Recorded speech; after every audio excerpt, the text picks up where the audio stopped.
Shalom saudara, berjumpa lagi dengan saya Polta Panggabean dalam acara Mari Membaca Alkitab. Pada video kali ini kita akan membahas tentang jalan keselamatan menurut Alkitab.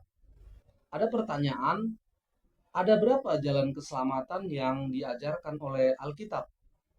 Apakah jalan keselamatan yang diajarkan oleh Alkitab adalah sama dengan jalan keselamatan yang diajarkan oleh agama-agama yang lain? Pada tahun 2024 yang lalu, tepatnya pada tanggal 21 April 2024, gereja saya memanggil seorang pendeta tamu untuk berkhotbah pada khotbah minggu, pada ibadah minggu. Pendeta ini masih muda, umur 40 sampai 45 tahun, bergelar doktor teologi, yang berarti bahwa dia masih punya kesempatan untuk memegang jabatan-jabatan yang tinggi di gereja saya pada masa-masa yang akan datang. Teks khotbah pada minggu itu diambil dari Yohanes 10 ayat 11 sampai dengan ayat 18. Dan topik khotbahnya adalah Yesus Gembala yang baik. Saya akan membacakan teks khotbah ini bagi saudara dari Alkitab LAI terjemahan baru 2. Akulah gembala yang baik. Gembala yang baik memberikan nyawanya bagi domba-dombanya. Seorang upahan yang bukan gembala dan yang bukan pemilik domba-domba itu sendiri, ketika melihat serigala datang, meninggalkan domba-domba itu lalu lari, sehingga serigala itu merebut dan mencerai-beraikan domba-domba itu. Ia lari karena ia seorang upahan dan tidak memperhatikan domba-domba itu. Akulah gembala yang baik, dan aku mengenal domba-dombaku, dan domba-dombaku mengenal aku. Sama seperti Bapa mengenal aku, dan aku mengenal Bapa, dan aku memberikan nyawaku bagi domba-dombaku. Aku juga mempunyai domba-domba lain yang bukan dari kandang ini. Domba-domba itu harus kutuntun juga, dan mereka akan mendengarkan suaraku, dan akan ada satu kawanan dengan satu gembala. Bapa mengasihi aku karena aku memberikan nyawaku agar aku mengambilnya kembali. Tidak seorang pun mengambilnya dari aku, melainkan aku memberikannya menurut kehendakku sendiri. Aku berkuasa memberikannya dan berkuasa mengambilnya kembali.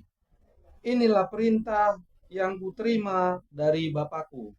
Demikian saudara, teks khotbah pada saat itu dari Yohanes 10 ayat 11 sampai dengan ayat 18.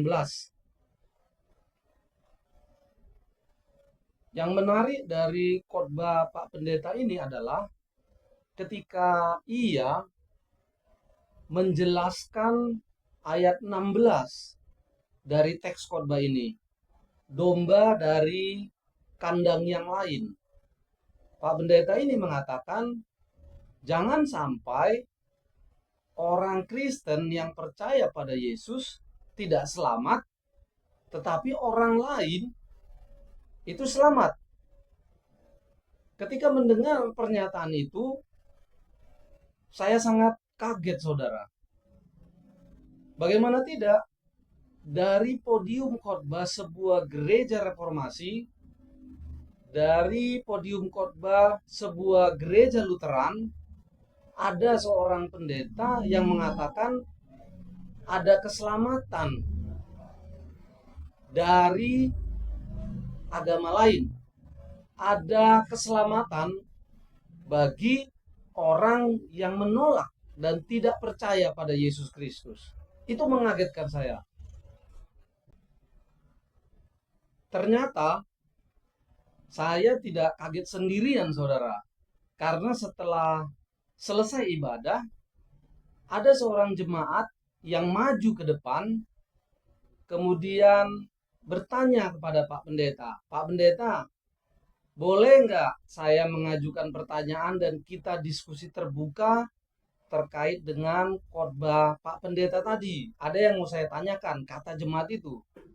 Dan Pak Pendeta itu setuju, walaupun dia kaget, setuju dia untuk ada diskusi terbuka, didengarkan semua jemaat terkait dengan khotbahnya itu. Saudara, di gereja saya biasa ada diskusi selesai khotbah karena gereja saya kan kecil, hanya sekitar 30-an kakak. Jadi sudah sejak 20-an tahun yang lalu itu biasa kalau ada hal yang kurang jelas, jemaat bisa bertanya dan berdiskusi terbuka. Itu sebabnya jemaat tadi itu diizinkan untuk bertanya dan berdiskusi terbuka. Dan di dalam diskusi terbuka itu terkonfirmasi bahwa Pak Pendeta tadi itu mempercayai bahwa orang-orang yang menolak Yesus, yang tidak percaya Yesus, itu juga akan diselamatkan. Jadi Pak Pendeta itu percaya terhadap ajaran yang semacam itu. Itu sebabnya ketika dia menjelaskan ayat 16 tadi itu, dia mengatakan jangan sampai orang Kristen yang percaya pada Yesus tidak selamat, tapi orang lain selamat. Ini adalah satu contoh yang saya angkat menjadi perenungan bagi kita bersama. Ada dua contoh yang ingin saya angkat menjadi bahan perenungan kita pada video kali ini. Contoh kedua, dalam sebuah video YouTube yang diunggah pada September tahun 2024 yang lalu di luar negeri, dalam acara dialog yang bertema bersama dalam satu harapan. Pembicaranya mengatakan setiap agama adalah sebuah jalan untuk menuju pada Allah. Hanya ada satu Allah. Allah adalah Allah untuk semua orang.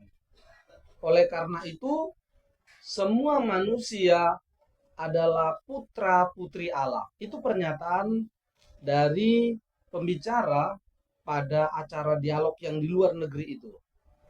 Saudara, sepintas pernyataan pembicara itu normal-normal saja. Tetapi pertanyaannya, apakah pernyataan itu benar menurut Alkitab?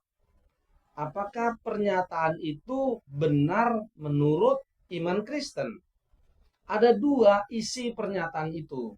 Pertama, semua agama adalah jalan menuju keselamatan.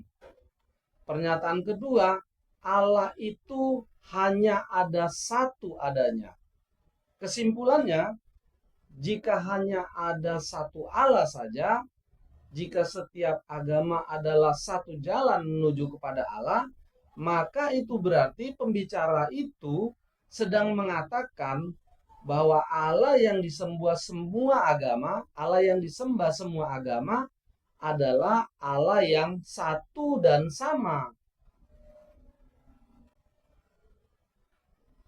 Pertanyaannya adalah, apakah benar bahwa setiap agama menyembah Allah yang sama dan satu? Kemudian, jika Alkitab mengajarkan penyembahan pada Allah Tritunggal, Bapa, Anak, dan Roh Kudus, apakah agama-agama lain juga menyembah Allah yang sama, Bapa, Anak, dan Roh Kudus? Itu pertanyaannya terkait contoh kedua ini.